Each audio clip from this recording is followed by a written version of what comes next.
বাংলাদেশের শিক্ষার্থীদের ভিসা প্রক্রিয়া দ্রুততর করার আহ্বান জানিয়েছেন অন্তর্বর্তী সরকারের প্রধান উপদেষ্টা অধ্যাপক ডক্টর মোহাম্মদ ইউনূস।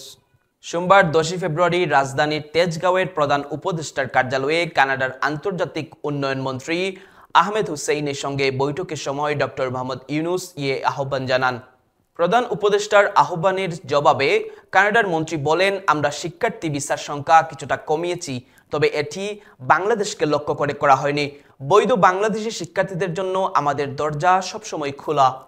এ সময় বাংলাদেশে কানাডার উৎপাদন কারখানা স্থাপনের আহ্বান জানিয়ে অধ্যাপক মোহাম্মদ ইউনূস বলেন, বাংলাদেশের তরুণ জনগোষ্ঠীর সুযোগ কাজে লাগাতে হবে।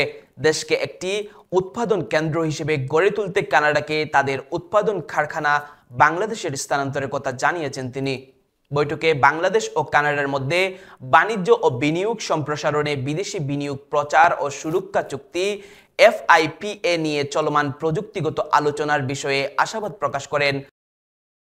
আহমেদ হোসেন বলেন, FIPA স্বাক্ষরিত হলে কানাডার ব্যবসায়ীরা এতে উৎসাহিত হবেন এবং এটি তাদের জন্য একটি গুরুত্বপূর্ণ বার্তা বহন করবে।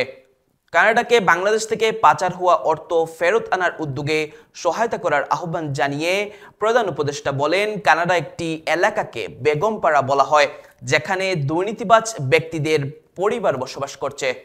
তিনি আরও বলেন, দুর্নীতির বিরুদ্ধে লড়াই চালিয়ে যাচ্ছি, কারণ এটি সর্বত্র ছড়িয়ে পড়েছে। এ প্রসঙ্গে কানাডার মন্ত্রী বলেন, আমরা দুর্নীতির অর্থ বা লুটপাট করা সরকারি টাকা কানাডায় রাখতে চাই না।